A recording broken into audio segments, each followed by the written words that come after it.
Target 28ರ ನಡುವೆ ಒಳ ಹೊಡೆತದ ಭೀತಿ 108. ಟಿಕೆಟ್ ಕೈ ತಪ್ಪಿದವರ ಕಣ್ಣೀರು, ಆಕ್ರೋಶ, ರೋಷಾವೇಶ. ಭಿನ್ನಮತ ಶಮನಕ್ಕೆ ಬಿಎಸ್ವೈ ಅನಿವಾರ್ಯವಾಗಿದ್ದೇಕೆ? ಇದೇ ಇಂದಿನ ಅಖಾಡ ಕಮಲ ಕೊತ ಕೊತ.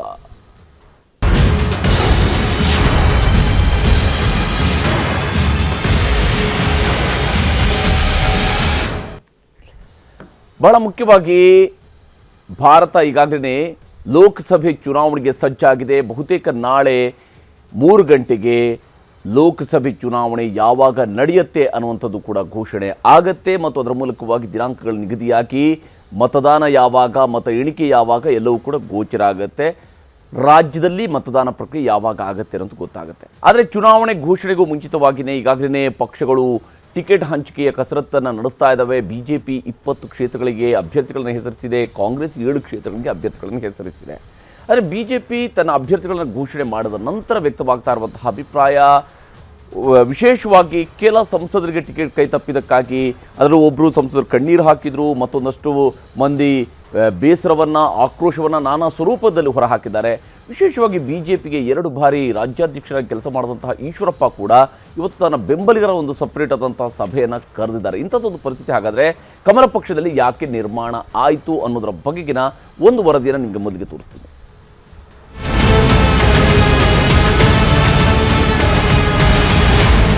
ಮಹಾಭಾರತದ ಕುರುಕ್ಷೇತ್ರಕ್ಕೆ ನಾಳೆಯೇ ಮುಹೂರ್ತ ಫಿಕ್ಸ್. ಆಯೋಗ ತಯಾರಾಯಿತು, ರಾಜಕೀಯ ಪಕ್ಷಗಳು ತಯಾರಾದ್ವ. ಒಂದೊಂದು ಪಕ್ಷದಲ್ಲೂ 108 ತಲೆನೋವು. ಟಿಕೆಟ್ ಘೋಷಣೆ ಬೆನ್ನಲ್ಲೇ ಎಲ್ಲಾ ಪಕ್ಷಗಳಲ್ಲೂ ಅಸಮಾಧಾನದ ಹೊಗೆ ಎದ್ದಿದೆ. ರಾಜ್ಯ ಬಿಜೆಪಿಯಲ್ಲಂತೂ ಒಳಬೇಗುದಿ ಕುದಿಯುತ್ತಿದೆ. ಶಿವಮೊಗ್ಗ ಬಿಜೆಪಿ ಮುಖಂಡ ಕೆಎಸ್ ಈಶ್ವರಪ್ಪ ಫುಲ್ ರೆಬೆಲ್ ಆಗಿದ್ದಾರೆ. ಹಾವೇರಿ ಗದಗ ಕ್ಷೇತ್ರದಲ್ಲಿ ಮಗ ಕಾಂತೇಶ್ಗೆ ಟಿಕೆಟ್ ಸಿಗದಿರೋ ಕಾರಣಕ್ಕೆ ಸಿಟ್ಟಾಗಿದ್ದಾರೆ. ಯಡಿಯೂರಪ್ಪ ಮತ್ತು ವಿಜಯೇಂದ್ರ ನೇರ ಕಾರಣ ಅನ್ನೋದು ಈಶ್ವರಪ್ಪ ಆರೋಪ. ಹಾವೇರಿಗೆ ಲೋಕಸಭೆ ಚುನಾವಣೆಗೆ ಕಾಂತೇಶ್ ನಿಂತ್ಕೊಳ್ಳಿ ಅಂತೇಳಿ ಮಾನ್ಯ ಯಡಿಯೂರಪ್ಪನವ್ರ ಮನೆಗೆ ಹೋದಾಗ ಅವ್ರ ಟಿಕೆಟ್ ಕೊಡಿಸ್ತೇನೆ, ಜೊತೆಗೆ ಆ ಕ್ಷೇತ್ರದಲ್ಲಿ ಓಡಾಟ ಮಾಡಿ ಗೆಲ್ಲಿಸ್ತೀನಿ ಅಂತ ಹೇಳಿದವರು ಅವರೇ. ಆದರೆ ಈಗ ಕಾಂತೇಶಿಗೆ ಟಿಕೆಟ್ ತಪ್ಪಿಸಿ ಅನ್ಯಾಯ ಮಾಡಿದ್ದಾರೆ. ಇದಕ್ಕೆ ಯಡಿಯೂರಪ್ಪನವರು ಅವ್ರ ಮಗ ವಿಜೇಂದ್ರನೇ ಕಾರಣ. ಈಶ್ವರಪ್ಪನವರ ಪರ ನಿಂತಿದ್ದಾರೆ ಬೆಳಗಾವಿ ಮೂಲದ ಪ್ರಬಲ ರಾಜಕಾರಣಿ ರಮೇಶ್ ಜಾರಕಿಹೊಳಿ. ಈಶ್ವರಪ್ಪ ಹಾಗೂ ಕಾಂತೇಶ್ ಮನವೊಲಿಸುವ ಪ್ರಯತ್ನ ಮಾಡಿದ್ರು. ಪದೇ ಪದೇ ಅನ್ಯಾಯ ಆದರೆ ಹೀಗೆ ಆಗೋದು ಎಂದರು. ಅನ್ಯಾಯ ಆಗಿದೆ, ಪದೇ ಪದೇ ಅನ್ಯಾಯ ಆಗುತ್ತೆ, ಅದು ಸರಿಪಡಿಸಬೇಕಂತ ಹೈಕಮಾಂಡ್ ನಾವು ಮನವಿ ಮಾಡ್ಕೊಂಡೇವೆ. ಆದರೆ ಅದನ್ನು ಪಕ್ಷದ ವೇದಿಕೆಯಲ್ಲಿ ಮಾತಾಡ್ತೀವಿ. ನಾವು ಮಾಧ್ಯಮದಲ್ಲಿ ಅದು ಹೇಳೋದು ಕಷ್ಟ. ನಾವು ಎಷ್ಟೇ ಭಾಳ ಸಲ ಯಡಿಯೂರಪ್ಪನವ್ರಿಗೆ ನೋವಾಗಿದೆ. ಅದಕ್ಕೋಸ್ಕರ ಬೆಂಗಳೂರಿನವ್ರು ಪರ್ಸನಲ್ ಬಂದು ಮಾತಾಡಿ ಏನೇ ತೊಂದರೆ ಪಕ್ಷದ ಹಿತರಚನೆ ಮುಂದುವರಿಯುವಂತ ಮಾತಾಡಿದ್ದೇವೆ. ನೋಡೋಣ. ತುಮಕೂರು ಬಿಜೆಪಿಯಲ್ಲೂ ಭಿನ್ನಮತ ಸ್ಫೋಟ. ಕ್ಷೇತ್ರದಲ್ಲಿ ಸೋಮಣ್ಣ ಈಗಾಗಲೇ ಸಂಚಾರ ಮಾಡುತ್ತಿದ್ದಾರೆ. ಸಿದ್ದಗಂಗಾ ಮಠಕ್ಕೆ ಭೇಟಿ ಕೊಟ್ಟಿದ್ರು. ಆದರೆ ಸೋಮಣ್ಣ ಪರ ಕೆಲಸ ಮಾಡೋದಿಲ್ಲ ಎಂದು ಕಡ್ಡಿ ತುಂಡಾದಂತೆ ಮಾತಾಡುತ್ತಿದ್ದಾರೆ ಮಾಜಿ ಸಚಿವ ಜೆಸಿ ಮಾಧುಸ್ವಾಮಿ. ಅಂತ ಹೇಳಿ 2-3 ಸಲ ಕರೆಸ್ಕೊಂಡು ಹೇಳಿ ನನಗಿಂತಿಂತವ್ರು ಮಾಡಲ್ಲ ಅಂದರೂ ನಾನು ಅವ್ರನ್ನ ಸಮಾಧಾನ ಮಾಡ್ತೀನಿ, ನೀವು ತಯಾರಾಗಿ ಅಂತೇಳಿ ನಮ್ಮ ಪರವಾಗಿ ಟಿಕೆಟ್ ಕೊಡಿಸ್ಲಿಕ್ಕೆ ಹೋರಾಟ ಮಾಡಿಲ್ಲ ಅನ್ನೋದೊಂದು ನಮಗೆ ನೋವಾಗಿದೆ ಮನಸ್ಸಿಗೆ. ಎರಡನೇದು, ನಮ್ಗೆ ಇಷ್ಟ ಆದಮೇಲೆ ಇಲ್ಲಿ ರಕ್ಷಣೆ ಇಲ್ವಲ್ಲ, ಮುಂದೆ ನಾವು ಇಲ್ಲಿರಬೇಕಾ ಬೇಡವಾ ಅಂತೇಳಿ ಚಿಂತನೆ ಆಗಿದೆ. ಪಬ್ಲಿಕ್ ಲೈಫಲ್ಲಿ ಏನಾದ್ರು ಗೊಂದಲ ಸೃಷ್ಟಿ ಆದರೆ public R the only judges. ಅವ್ರನ್ನೆಲ್ಲ ಕರೆದು ತೀರ್ಮಾನ ತಗೋತೀನಿ. ಅದಕ್ಕಾಗಿ ಒಂದು 5-6 ದಿವಸ ಟೈಮ್ ತೊಗೊಂಡಿದ್ದೀನಿ. ಗೊತ್ತಿಲ್ಲ, ನಾನು ತಕ್ಷಣಕ್ಕೆ ಪಾರ್ಟಿ ಬಿಡೋ ಆಲೋಚನೆ ಮಾಡಿಲ್ಲ. ಇಲ್ಲ ಅಂತ ಸ್ಪಷ್ಟವಾಗಿ ಹೇಳಿದ್ದೀನಿ. ಸೋಮಣ್ಣವ್ರ ಪರವಾಗಿ ಮಾಡಲ್ಲ, ಹೊರಗಡೆಯಿಂದ ಯಾರಿಗೆ ಕೊಟ್ಟಿದ್ರೂ ಮಾಡ್ತಿರ್ಲಿಲ್ಲ. ನಮ್ಮ ಪಕ್ಷದಲ್ಲಿ ಜಿಲ್ಲೆ ಒಳಗೆ ಯಾರಿಗೆ ಕೊಟ್ಟಿದ್ರೂ ನಾನು ಉಸಿರಾಡ್ತಿರ್ಲಿಲ್ಲ, ಮಾಡ್ತಿದ್ದೆ. ಬೆಳಗಾವಿಯಲ್ಲಿ ಜಗದೀಶ್ ಶೆಟ್ಟರ್ ಬಹುತೇಕ ಫೈನಲ್ ಆಗಿದೆ. ಶೆಟ್ಟರ್ಗೆ ಟಿಕೆಟ್ ಕೊಟ್ಟರೆ ಅಭ್ಯಂತರ ಇಲ್ಲ ಅಂತಾರೆ ಸಂಸದೆ ಮಂಗಳಾ ಅಂಗಡಿ. ಅವರು ಮನ್ಯಾಗಿನಾರಲ್ರಿ, ಸೀನಿಯರ್ ಸಿಎಂ, ಎಕ್ಸ್ ಸಿಎಂ, ಮತ್ ನಾವು ಒಪ್ಕೊಳಕಬೇಕು. ನಾಯಕರು ಹೇಳಿದಾರ ಅಂದ್ಮೇಲೆ ಹೈಕಮಾಂಡವನ್ನು ಒಪ್ಕೊಳಕಬೇಕು. ಆದ್ರೆ ಮಕ್ಕಳಿಗೆ ಆಗ್ಬೇಕನ್ನೋದು ನನಗೆ ಮೊದ್ಲಿಂದ ಇತ್ತು. ಅಡ್ಡಾಡ್ಬೇಕಲ್ಲ, ಮಾತ್ರ ಯಾರಿಗ ಕೊಟ್ರ ಆದ್ರೂ ಅಡ್ಡಾಡಬೇಕಲ್ಲ. ಆದರೆ ಜಗದೀಶ್ ಶೆಟ್ಟರ್ ಸ್ಪರ್ಧೆಗೆ ಸ್ಥಳೀಯ ಬಿಜೆಪಿಯಲ್ಲೇ ಅಸಮಾಧಾನ ಎದ್ದಿದೆ. ಸ್ಥಳೀಯ ಬಿಜೆಪಿ ನಾಯಕರಿಗೆ ಟಿಕೆಟ್ ನೀಡಬೇಕೆಂಬುದು ಮಾಜಿ ಸಚಿವ ರಮೇಶ್ ಜಾರಕಿಹೊಳಿ ಬೇಡಿಕೆ. ನಾವು ಜಗದೀಶ್ ಶೆಟ್ಟರ್ ಅವ್ರ ಬಗ್ಗೆ ಹೈಕಮಾಂಡ್ ನಿರ್ಣಯ ಇಲ್ಲ, ಹೊರಗಡೆ ಬೇಡ ಅನ್ನೋದಿಲ್ಲ, ಹೈಕಮಾಂಡ್ ನಿರ್ಣಯ ತಗೊಳ್ಳಿ. ಬಟ್ ನಾವು ಸ್ಥಳೀಯವಾಗಿ ಲೋಕಸಭೆ ವ್ಯಾಪ್ತಿ ಬರುವಂತ ಕ್ಯಾಂಡಿಡೇಟ್ ಕೊಡಬೇಕು.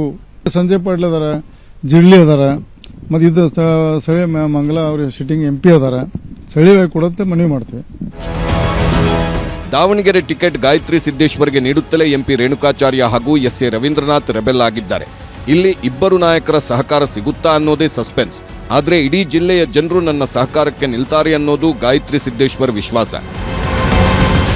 ವಿರೋಧಿ ಬಣಗಳು ಅಂತಲ್ಲ, ಎಲ್ಲರೂ ಒಂದೇ, ನಾವೆಲ್ಲ ಒಂದೇ. ನನ್ನದು ದಾವಣಗೆರೆನೇ ದೊಡ್ಡ ಕುಟುಂಬ ಅಂತ ನನ್ನ ಭಾವನೆ ಆಗಿದೆ. ಇವರೆಲ್ಲರೂ ನನ್ನ ಕುಟುಂಬಸ್ಥರು ಅಂತ ಹೇಳ್ಕೊಂಡು ನಾನು ಕೆಲಸ ಮಾಡ್ಲಿಕ್ಕೆ ತಯಾರು ಮಾಡ್ತೀನಿ. ಮತ್ತು ಇವರೆಲ್ಲರೂ ಸಹಕಾರ ಇದೆ, ಕಾರ್ಯಕರ್ತರು ಇವರು ಎಲ್ಲರೂ ಸಹಕಾರ ಇದ್ದರೆ ನಾನು ಇಲ್ಲಿಂದ ಗೆದ್ದು ಕಮಲದ ಹೂವನ್ನು ಮುಡ್ಕೊಂಡು ನಾನು ಲೋಕಸಭೆಗೆ ಹಾಜರಾಗ್ತೀನಿ ಅಂತೇಳಿ ತಮ್ಮೆಲ್ಲರಿಗೂ ಹೇಳ್ತೀನಿ. ಕೊಪ್ಪಳ ಟಿಕೆಟ್ ಮಿಸ್ ಆದ ಕಾರಣಕ್ಕೆ ಹಾಲಿ ಸಂಸದ ಸಂಗಣ್ಣ ಕರಡಿ ಕಣ್ಣೀರಿಟ್ಟಿದ್ದಾರೆ. ಸಿಂಧನೂರಿನ ಕಾರ್ಯಕ್ರಮವೊಂದರಲ್ಲಿ ಕಣ್ಣೀರಿಟ್ಟರು. ಒಂದು ನೋವಿನ ಸಂಗತಿಯನ್ನು ಹೇಳ್ತೀನಿ, ನಾನು ಬಹಿರಂಗವಾಗಿ ಹೇಳಬೇಕಾಗುತ್ತೆ. ನನಗೆ ಟಿಕೆಟ್ ಮಿಸ್ ಆದ್ರಿಂದ ಹಿಡಿದು ಯಾವೊಬ್ಬ ನಾಯಕರು ಕೂಡ ನನಗೆ ಒಂದು ಕಾಲ್ ಮಾಡಿಲ್ಲ. ಕರ್ಟಸಿಗೆ ಮಾಡಬೇಕಾಗಿತ್ತು. ಅವ್ರೇನು ಬ್ಯುಸಿ ಆದವರು ಏನೋ ಗೊತ್ತಿಲ್ಲ, ಅದ್ರ ಬಗ್ಗೆ ನಾನು ಕಾಮೆಂಟ್ ಮಾಡೋಕ್ಕೋಗಲ್ಲ. ಅದ್ರ ಬಿಟ್ಟರೆ ನಾನು ಪಾರ್ಟಿಯಲ್ಲಿ ಇರ್ತೀನಿ, ಪಾರ್ಟಿಗೆ ಅಭ್ಯರ್ಥಿ ಕೆಲಸ ಮಾಡ್ತೀನಿ. ಬಿಸಿ ಪಾಟೀಲ್ ಕಾಲಿಗೆ ನಮಸ್ಕರಿಸಿದ ಬಸವರಾಜ ಬೊಮ್ಮಾಯಿ. ಮುನಿಸಿಕೊಂಡಿದ್ದ ಕೌರವನ ವಿಶ್ವಾಸ ಗಳಿಸಿದ್ರ ಮಾಜಿ ಸಿಎಂ.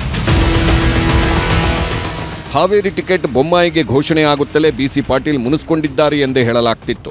ಹಾಗಾಗಿ ನಿನ್ನೆ ಬಿಸಿ ಪಾಟೀಲ್ ಅವರ ಬೆಂಗಳೂರು ಮನೆಗೆ ಬೊಮ್ಮಾಯಿ ಭೇಟಿ ನೀಡಿದ್ರು. ಮಾತುಕತೆ ಮುಗಿಸಿ ಹೊರಬರುವಾಗ ಪಾಟೀಲ್ ಕಾಲಿಗೆ ಬೊಮ್ಮಾಯಿ ನಮಸ್ಕಾರ ಮಾಡಿದ್ರು. ಚಿಕ್ಕಮಗಳೂರಿನಲ್ಲಿ ಸಿಟಿ ರವಿಗೆ ಟಿಕೆಟ್ ತಪ್ಪಿದ ಹಿನ್ನೆಲೆಯಲ್ಲಿ ರವಿ ಬೆಂಬಲಿಗರು ಸಾಮಾಜಿಕ ಜಾಲತಾಣದಲ್ಲಿ ಅಭಿಯಾನ ಮಾಡುತ್ತಿದ್ದಾರೆ. ಮೌನಿ ಕೋಟಾಗೆ ಟಿಕೆಟ್ ಕೊಟ್ಟು ಕಾರ್ಯಕರ್ತರನ್ನ ಸೈಲೆಂಟ್ ಮಾಡಿದ್ರು. ಎಲ್ಲಿದೆ ನ್ಯಾಯ ಅಂತೆಲ್ಲ ಪೋಸ್ಟ್ ಹಾಕಿದ್ದಾರೆ. ಈ ಬೆಳವಣಿಗೆ ಆಗುತ್ತಲೇ ಚಿಕ್ಕಮಗಳೂರು ಪ್ರವಾಸವನ್ನ ಕೋಟಾ ಶ್ರೀನಿವಾಸ್ ಪೂಜಾರಿ ರದ್ದು ಮಾಡಿದ್ದಾರೆ. ಈ ಎಲ್ಲದರ ನಡುವೆಯೇ ಸಿಟಿ ರವಿ ಮಾರ್ಮಿಕವಾಗಿ ಉತ್ತರ ಕೊಟ್ಟರು. ಯಾರು ಪ್ರಜಾಪ್ರಭುತ್ವದಲ್ಲಿ ಯಾರು ಕೋಟೆ ಕಟ್ಕೊಂಡು ಇರೋಕ್ಕಾಗಲ್ಲ. ರಾಜ್ಕುಮಾರ್ದು ಯಾವುದೋ ಒಂದು ಹಾಡಿದಲ್ಲಿ ಕೋಟೆ ಕಟ್ಟಿ ಮೆರೆದವರೆಲ್ಲ ಏನಾದರೂ ಮೀಸೆ ತಿರುವಿ ಅದೇನೋ ಹಾಡಿದೆಯಲ್ಲ, ಅದನ್ನ ಹಾಡಿನ ಪೂರ್ತಿ ನಂಗೆ ಗೊತ್ತಾಗ್ತಿಲ್ಲ. ಕೋಟೆ ಕಟ್ಟಿ ಮೆರೆದವರೆಲ್ಲ ಮೀಸೆ ತಿರುವಿ, ಹಾಗೆ ಯಾರು ಕೂಡ ನಾನು ನಂದು ಅಂತ ಅಂದ್ಕೊಂಡವರೆಲ್ಲ ಒಂದಲ್ಲ ಒಂದಿನ ಮಣ್ಣಲ್ಲಿ ಮಣ್ಣಾಗಲೇಬೇಕು. ಯಾವುದು ನಂದಲ್ಲ. ಇನ್ನು ಬಳ್ಳಾರಿಯಲ್ಲಿ ಶ್ರೀರಾಮುಲು ಪರ ರೆಡ್ಡಿ ಪ್ರಚಾರ ಮಾಡ್ತಾರಾ ಅನ್ನೋದೇ ಸಸ್ಪೆನ್ಸ್. ಪ್ರತ್ಯೇಕ ಪಕ್ಷ ಕಟ್ಕೊಂಡಿದ್ದ ರೆಡ್ಡಿ ಜೊತೆ ಅಮಿತ್ ಶಾ ಚರ್ಚೆ ಮಾಡಿದ್ರು. ಲೋಕಸಭೆಯಲ್ಲಿ ಶ್ರೀರಾಮುಲು ಬೆಂಬಲಿಸುವಂತೆ ಮನವೊಲಿಕೆ ಆಗಿದೆ. ಅಮಿತ್ ಶಾ ಜಿಯವರು ನನ್ನ ಜೊತೆಯಲ್ಲಿ ರಾಜ್ಯದ ಬಗ್ಗೆ ಕೆಲವೊಂದು ವಿಚಾರಗಳೆಲ್ಲ ಅವರು ಮಾತಾಡಿರೋ ಕಾರಣ ಸೊ ನಾನು ಈಗಲೇ ಈ ಕ್ಷಣಕ್ಕೆ ನಾನು ಹೇಳೋದು ಕರೆಕ್ಟ್ ಅಲ್ಲ. ಇನ್ನೊಂದು 2-3 ದಿವಸದಲ್ಲಿ ಇದರದೊಂದು ಹೇಗೆ ಏನು ಅನ್ನೋದನ್ನು ಒಂದು ಡೀಟೇಲ್ಡಾಗಿ ನಾನು ಮತ್ತೆ ನಿಮ್ಮನ್ನೆಲ್ಲ ಕರೆದು ತುಂಬ ಡೀಟೇಲ್ಡಾಗಿ ನಿಮ್ಮ ಜೊತೆಯಲ್ಲಿ ಮಾತಾಡಿ ಮತ್ತೆ ನಾನು ಬೆಂಗಳೂರಿಂದ ಹೊರಗೆ ಹೋಗ್ತೀನಿ. ನಾನು ಬೆಂಗಳೂರು ಗ್ರಾಮಾಂತರ ಕ್ಷೇತ್ರದಲ್ಲಿ ಚುನಾವಣೆ ರಂಗೇರಿದೆ. ತಮ್ಮ ಸುರೇಶ್ ಗೆಲ್ಲಿಸಲು ಡಿಕೆಶಿ ರಣತಂತ್ರ ಮಾಡುತ್ತಿದ್ದಾರೆ. ಈ ಮಧ್ಯೆಯೇ ಬಿಜೆಪಿ ಕಾಂಗ್ರೆಸ್ ನಡುವೆ ಈಗಾಗಲೇ ಟಾಕ್ ಆಫ್ ವಾರ್ ನಡೆಯುತ್ತಿದೆ. ಮಂಜುನಾಥನ ಸರ ಹರಕೆ ಕುರಿ ಅಂತ ಹೇಳಿ ನನಗೆ ಗೊತ್ತಿಲ್ಲ ರೀ, ಹರಕೆನ ಕುರಿನ ಏನು ಅಂತ ಹೇಳಿ ನೀವು ಅದನ್ನ ತಿಳುವಳಿಕಸನ್ನೇ ಕೇಳಬೇಕು. ದೇವೇಗೌಡರು ಅಳಿಯ ಅಂತ ನನಗೆ ಗೊತ್ತಿತ್ತು, ಈಗ ಅಭ್ಯರ್ಥಿ ಅಂತ ಗೊತ್ತಾಗ್ತಾ ಇದೆ. ಅದ್ರ ಬಗ್ಗೆ ನಾನೇನು ಹೇಳಲ್ಲಪ್ಪ, ಯಾಕೆಂದ್ರೆ ನೋ ರಿಯಾಕ್ಷನ್. ಬೆಂಗಳೂರು ಗ್ರಾಮಾಂತರ ಕ್ಷೇತ್ರದ ಪ್ರಜ್ಞಾವಂತ ಮತದಾರರು CN ಮಂಜುನಾಥ್ ಅವರ ಪರವಾಗಿದ್ದಾರೆ, ಅವರ ಧ್ವನಿಯಾಗಿದ್ದಾರೆ. ಯಾರು ಹರಕೆ ಕುರಿ ಅನ್ನೋದು ಗೊತ್ತಾಗುತ್ತೆ. ಅವ್ರಿಗೆ ಕಾಂಗ್ರೆಸ್ನವ್ರಿಗೆ ಉಡಾಫೆ ಮಾತಿಗೆ ಈ ಕ್ಷೇತ್ರದ ಪ್ರಬುದ್ಧ ಮತದಾರರು ಉತ್ತರ ಕೊಡ್ತಾರೆ. ಹೀಗೆ ಕೊತ ಕುದಿಯುತ್ತಿದೆ ಕಮಲ ಟೀಮ್. ಇದಕ್ಕೆಲ್ಲ ಮದ್ದು ಏನು ಅನ್ನೋದೇ suspense. Bureau report, news 18. BJP ತನ್ನನ್ನು ಯಾವತ್ತೂ ಕೂಡ ಶಿಸ್ತಿನ ಪಕ್ಷ ಅಂತ ಕರೆದುಕೊಳ್ಳುತ್ತೆ ಮತ್ತು ಆ ಶಿಸ್ತನ್ನು ನಾವು ಕಾಪಾಡಿಕೊಳ್ತೀವಿ ಅನ್ನೋಂಥ ಮಾತನಾಡಿದ್ರೆ ಸಹಜವಾಗಿಯೇ ಟಿಕೆಟ್ ಘೋಷಣೆ ಆದಂತಹ ಸಂದರ್ಭಗಳಲ್ಲಿ ಒಂದಿಷ್ಟು ಅಸಮಾಧಾನ ಆಕ್ರೋಶಗಳು ಇದ್ದೇ ಇರ್ತವೆ ಅನ್ನುವಂಥದ್ದು ರಾಜಕೀಯ ಪಕ್ಷಗಳು ಕೊಡುವಂತಹ ಸಮರ್ಥನೆ. ಆದರೆ ಅದನ್ನು ಮೀರಿಯೂ ಕೂಡ ನಡೆಯುವಂತಹ ಕೆಲವೊಂದು ಬೆಳವಣಿಗೆಗಳನ್ನು ನಾವಿಲ್ಲಿ ಗುರುತಿಸಬಹುದು. ಯಾಕಂದರೆ ಅನೇಕರು ಹೇಳಿರುವಂತಹ ಮಾತುಗಳು ಈಗಾಗಲೇ ದಾಖಲಾಗಿವೆ. ಯಾವ್ಯಾವ ಸ್ವರೂಪದಲ್ಲಿ ಮಹಾರಾಜರ ಬಗ್ಗೆ AC ರೂಮ್ನಿಂದ ಹಿಡಿದು ನಾನು ಇವರ ಪರವಾಗಿ ಕೆಲಸ ಮಾಡಲ್ಲ ಅನ್ನುವವರೆಗೂ ಕೂಡ ಬಂದಿರುವಂತಹ ಮಾತುಗಳು ಮಾಜಿ ಸಚಿವರುಗಳಿಂದ, ಹಾಲಿ ಸಂಸದರುಗಳಿಂದ ಬಂದಿರುವಂತಹ ಮಾತುಗಳಿದ್ದಾವಲ್ಲ, ಇವೆಲ್ಲವೂ ಕೂಡ ಹಾಗಾದರೆ ಹೇಗೆ ಪಕ್ಷ ಇದನ್ನು ನಿಭಾಯಿಸ್ತಾ ಹೋಗುತ್ತೆ ಬಿಜೆಪಿ ಅನ್ನೋದ್ರ ಬಗ್ಗೆ ಚರ್ಚೆನ ಮಾಡೋಣ. ನಮ್ಮ ಜೊತೆಗೆ ಅತಿಥಿಗಳು ಕೂಡ ಜಾಯ್ನ್ ಆಗಿದ್ದಾರೆ. ಕಾಂಗ್ರೆಸ್ನ ವಿಧಾನ ಪರಿಷತ್ ಸದಸ್ಯರಾಗಿರುವಂತಹ ನಾಗರಾಜ್ ಯಾದವ್ ಅವರೊಂದಿಗೆ ಕಾರ್ಯಕ್ರಮದಲ್ಲಿ ಜಾಯ್ನ್ ಆಗಿದ್ದಾರೆ. JDS ವಕ್ತಾರರಾಗಿರುವ ಶ್ವೇತಾ ಯಾದವ್ ಇದ್ದಾರೆ. ಹಾಗೆಯೇ ಭಾರತೀಯ ಜನತಾ ಪಕ್ಷದ ರಾಜ್ಯ ವಕ್ತಾರರಾಗಿರುವ HN ಚಂದ್ರಶೇಖರ್ ಅವರೊಂದಿಗೆ ಕಾರ್ಯಕ್ರಮದಲ್ಲಿ ಜಾಯ್ನ್ ಆಗಿದ್ದಾರೆ. ದಿ ಟೈಮ್ಸ್ ಆಫ್ ಇಂಡಿಯಾ ಪತ್ರಿಕೆಯ ಹಿರಿಯ ಸಹಾಯಕ ಸಂಪಾದಕರಾಗಿರುವ BV ಶಿವಶಂಕರ್ ಅವರು ಮುಂದಿನ ಹಂತದಲ್ಲಿ ನಮ್ಮ ಜೊತೆಗೆ ಚರ್ಚೆಯಲ್ಲಿ ಜಾಯ್ನ್ ಆಗ್ತಾರೆ. ನಾನು ಚರ್ಚೆನ ಆರಂಭಿಸ್ತೀನಿ ಚಂದ್ರಶೇಖರ್ ಅವರ ಮೂಲಕ. ಚಂದ್ರಶೇಖರ್ ಅವರೇ, ತುಮಕೂರಿನಿಂದ ನೀವು ತುಮಕೂರಿನವರು ತಾವು ಕೂಡ ತುಮಕೂರಿಗೆ ಹೊರಗಿಂದ ಅಭ್ಯರ್ಥಿ ಬಂದಿದ್ದಾರೆ, ಹಾಗಾಗಿ ತುಮಕೂರಿನವ್ರು ಯಾರೇ ಬಂದಿರ್ತಿದ್ರು ಕೂಡ ನಾನು ಕೆಲಸ ಮಾಡ್ತಾ ಇದ್ದೆ ಅನ್ನುವಂಥ ಮಾತನ್ನ ಮಾಧುಸ್ವಾಮಿ ಅಂತವರು ಹೇಳ್ತಾರೆ. ಹಾಗಾದ್ರೆ ಏನು ನಡೀತಿದೆ ಬಿಜೆಪಿಯಲ್ಲಿ? ಈ ಸ್ಥಳೀಯ ನಾಯಕರುಗಳನ್ನು ವಿಶ್ವಾಸಕ್ಕಿಕೊಳ್ಳುವಂಥ ಪ್ರಯತ್ನವನ್ನು ಯಾಕೆ ಮಾಡಿಲ್ಲ ಪಕ್ಷ? ನೋಡಿ, ಒಂದು ಬಿ ಜೆ ಪಿಯ ಶಕ್ತಿ 100 ಮಡಿ ಆಗೋಗ್ಬಿಟ್ಟಿದೆ. ಟಿಕೆಟ್ ಸಿಕ್ಕಿದಷ್ಟು ಗೆದ್ದೇ ಗೆಲ್ತಾರೆ ಅಂತಕ್ಕಂಥ ಭಾವನೆ ಇಡೀ ದೇಶದಲ್ಲಿ ಎಲ್ಲ ಕಡೆ ಬಂದಿದೆ. ಪಕ್ಷದಲ್ಲಿರ್ತಕ್ಕಂಥ ಕಾರ್ಯಕರ್ತರಿಗೂ ಸಾಮರ್ಥ್ಯ ಇದೆ, ಶಕ್ತಿ ಇದೆ. ಹಾಗಾಗಿ ಯಾರೇ ನಿಂತರೂ ಗೆಲ್ತಕ್ಕಂಥ ವಾತಾವರಣನೂ ಸಾಮರ್ಥ್ಯ ಎರಡೂ ಇರೋದ್ರಿಂದ ಸಹಜವಾಗಿ ಆಕಾಂಕ್ಷಿಗಳು ಜಾಸ್ತಿ ಇರ್ತಾರೆ. ಯಾರಿಗೇ ಒಂದು ಟಿಕೆಟ್ ಘೋಷಣೆ ಆದಾಗ ಒಂದು ಸಣ್ಣ ನೋವು ಕೆಲವ್ರಿಗೆ ಇದ್ದೇ ಇರುತ್ತೆ. ಇಡೀ ಜೀವನನ ಪಕ್ಷಕ್ಕೋಸ್ಕರ ತೇದಿರ್ತಾರೆ ರೀ. ಅಂಥವ್ರಿಗೆ ಒಂದು ಸಣ್ಣ ನೋವು ಹೇಳ್ಕೊಳಕ್ಕೆ ಅವ್ರಿಗೆ ಸ್ವಾತಂತ್ರ್ಯ ಇಲ್ಲ ಅಂತ ಹೇಳಿದ್ರೆ ಇದನ್ಯಾವ ವ್ಯವಸ್ಥೆ ಅಂತಾರೆ?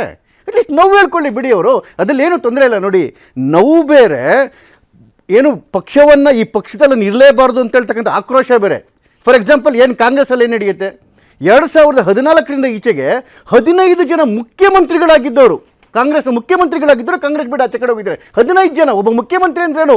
ಇಡೀ ಒಂದು ರಾಜ್ಯದ ಪಕ್ಷದ ಚುಕ್ಕಾಣಿ ಹಿಡಿದಿರ್ತಕ್ಕಂಥ ವ್ಯಕ್ತಿ ಈ ಪಕ್ಷ ಸರಿ ಇಲ್ಲ, ಈ ಪಕ್ಷದಲ್ಲಿ ನಾನು ಇರಬಾರ್ದು ಅಂತೇಳಿ ಕಿತ್ತಾಕ್ಬಿಟ್ಟು ಆಚೆ ಬರ್ತಾರಲ್ಲ, ಇದು ಆಕ್ರೋಶ ಅಥವಾ ಬಂಡಾಯ ಅಂತ ಹೇಳಬೇಕು.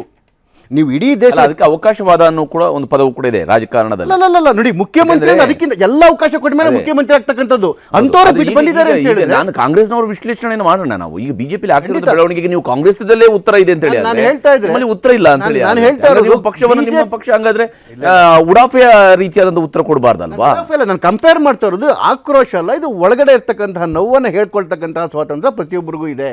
ಯಾಕೆ ನೋವಾಗಿರುತ್ತೆ ಅಂತ ಹೇಳಿದ್ರೆ ಇಡೀ ಜೀವನವನ್ನ ಪಕ್ಷಕ್ಕೋಸ್ಕರ ತೇದಿರ್ತಾರೆ, ಶಕ್ತಿ ಇರುತ್ತೆ, ಸಾಮರ್ಥ್ಯ ಇರ್ತದೆ. ಸಹಜವಾಗಿ 1 ದಿನ 2 ದಿನ ನೋವಿದ್ದೇ ಇರುತ್ತೆ.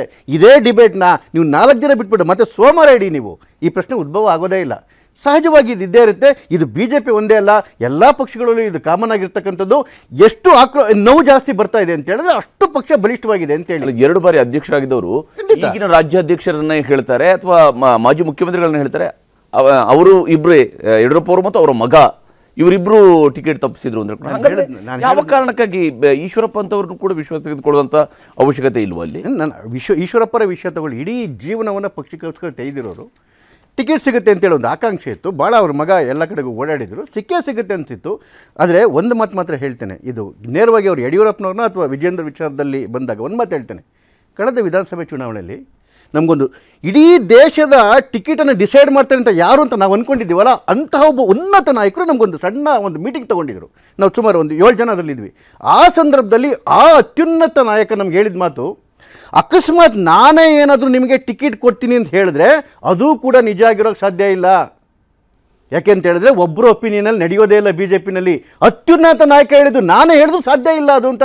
ಯಾಕೆ ಅಂತ ಹೇಳಿದ್ರೆ ಬಿ ಜೆ ಪಿನಲ್ಲಿ ಟಿಕೆಟ್ ಕೊಡಬೇಕಂತ ಹೇಳಿದ್ರೆ ಒಬ್ಬ ವ್ಯಕ್ತಿಯಿಂದ ಆಗಲ್ಲ ಸ್ವಾಮಿ. ಅದು ಜಿಲ್ಲೆ ಒಪಿನಿಯನ್ ಆಗುತ್ತೆ, ರಾಜ್ಯದ ಒಪಿನಿಯನ್ ಆಗುತ್ತೆ, ರಾಜ್ಯಾಧ್ಯಕ್ಷರ ಒಪಿನಿಯನ್ ಆಗುತ್ತೆ, ಪರಿವಾರದ ಒಪಿನಿಯನ್ ಆಗುತ್ತೆ, ಸರ್ವೆ ಒಪಿನಿಯನ್ ಆಗುತ್ತೆ, ಜಾತಿ ಸಮುದಾಯಗಳ ಸಮೀಕರಣ ಆಗುತ್ತೆ, ಜೊತೆಗೆ ವಿನ್ನಬಿಲಿಟಿ ಆಗುತ್ತೆ. ಇಷ್ಟೂ ನಡಿಬೇಕಾದ್ರೆ ಯಾರೋ ಒಬ್ಬ ವ್ಯಕ್ತಿಯಿಂದ ಟಿಕೆಟ್ ಸಿಕ್ತು ಅಥವಾ ಟಿಕೆಟ್ ಸಿಗ್ಲಿಲ್ಲ ಅಂತ ಹೇಳಿದ್ರೆ ಅದು ನಿಜವಾಗ್ಲೂ ಅದು ಸಾಧ್ಯವೇ ಇಲ್ದಿರ್ತಕ್ಕಂಥ ಪರಿಸ್ಥಿತಿ ಬಿಜೆಪಿನಲ್ಲಿ. ಎಲ್ಲ ಪ್ರತಿಯೊಬ್ಬರಿಗೂ ಕೂಡ ಅವರವರ ಪಕ್ಷಗಳನ್ನ ವಿವರಿಸುವಂತಹ ಸಂದರ್ಭದಲ್ಲಿ ಅನೇಕ ಅಂಶಗಳು ಇದ್ದೇ ಇರ್ತವೆ. ಸಹಜವಾಗಿ ಬಿಜೆಪಿಯು ಕೂಡ ಅಂತ ಡಿಫೆನ್ಸ್ ಅನ್ನು ತೆಗೆದುಕೊಳ್ಳುತ್ತೆ. ಆದರೆ ತನ್ನ ಅಭ್ಯರ್ಥಿ ಆಯ್ಕೆಯ ಪ್ರಕ್ರಿಯೆ ಹಿಂಗಿರುತ್ತೆ ಅನ್ನೋದನ್ನ ಹೇಳ್ತಾರೆ. ಆದರೆ ಇದ್ಯಾವುದು ಕೂಡ ಗೊತ್ತಿಲ್ಲದರಷ್ಟು ಸಣ್ಣ ನಾಯಕ ಈಶ್ವರಪ್ಪ ಅಂತವರಲ್ಲ. ರಾಜ್ಯದಲ್ಲಿ ಬಿ ಫಾರ್ಮ್ಗಳನ್ನು ಕೊಟ್ಟಂಥವರು ಅವರು ಕೂಡ 94ರ ವಿಧಾನಸಭಾ ಚುನಾವಣೆಯಲ್ಲಿ ಮೊದಲ ಬಾರಿಗೆ ಭಾರತೀಯ ಜನತಾ ಪಕ್ಷ 40 ಸೀಟ್ಗಳನ್ನು ಗೆಲ್ಲಬೇಕು ಅಂತ ಹೇಳಿದ್ರೆ ಅಲ್ಲಿ ಈಶ್ವರಪ್ಪ ಅವರು ಅಧ್ಯಕ್ಷರಾಗಿದ್ದರು ಅನ್ನೋದನ್ನು ಕೂಡ ಮರೆಯುವಂತಿಲ್ಲ. ಇದ್ರ ಬಗ್ಗೆ ಚರ್ಚೆ ನಾವು ಮುಂದುವರಿಸೋಣ. ಬಹಳಷ್ಟು ಅಂಶಗಳಿದ್ದಾವೆ. JDSನ ನಾಯಕರು ಒಂದಿಷ್ಟು ಭಾವನಾತ್ಮಕ ಮಾತುಗಳನ್ನು ಹೇಳ್ತಾರೆ. ಕಾಂಗ್ರೆಸ್ನವರು ಎಲ್ಲೋ ಒಂದು ಕಡೆಯಲ್ಲಿ ದುರ್ಬೀನು ಹಾಕಿ ನೋಡ್ತಾ ಇದ್ದಾರೆ, ಯಾರು ನಮ್ಮ ಕಡೆಗೆ ಬರ್ತಾ ಇದ್ದಾರೆ ಅನ್ನುವಂತಹ ವಾತಾವರಣದಲ್ಲಿ ಕಾಂಗ್ರೆಸ್ ಕೂಡ ಕುಳಿತಂತೆ ಕಾಣ್ತಾ ಇದೆ. ಆದರೆ ಕಾಂಗ್ರೆಸ್ ಇಂಥ ಕನಸು ಏನಾದರೂ ನನಸಾಗುವಂಥದ್ದು ಎಷ್ಟು ಮಟ್ಟಿಗೆ ಸಾಧ್ಯ ಇದೆ ಅನ್ನೋದ್ರ ಬಗ್ಗೆ ಕೂಡ ಮಾತಾಡೋಣ. ಕನ್ನಡಿಗರ ಮೆಚ್ಚಿನ ನಿಮ್ಮ ನ್ಯೂಸ್ 18 ಕನ್ನಡ ಈಗ ವಾಟ್ಸ್ಆಪ್ನಲ್ಲಿಯೂ ಲಭ್ಯ. ಕರ್ನಾಟಕ ಮತ್ತು ದೇಶ ವಿದೇಶದ 360 ಡಿಗ್ರಿ ಸುದ್ದಿ ವಿವರವನ್ನ ನೀವು ನಿಮ್ಮ ಕೈ ಬೆರಳುಗಳಲ್ಲಿಯೇ ಪಡೆಯೋದಿಕ್ಕೆ ಈ QR ಕೋಡ್ ಅನ್ನ ಸ್ಕ್ಯಾನ್ ಮಾಡಿ. ನಮ್ಮ ಚಾನೆಲ್ ಅನ್ನ ಫಾಲೋ ಮಾಡಿ, ನೋಟಿಫಿಕೇಶನ್ ಆನ್ ಮಾಡಿ.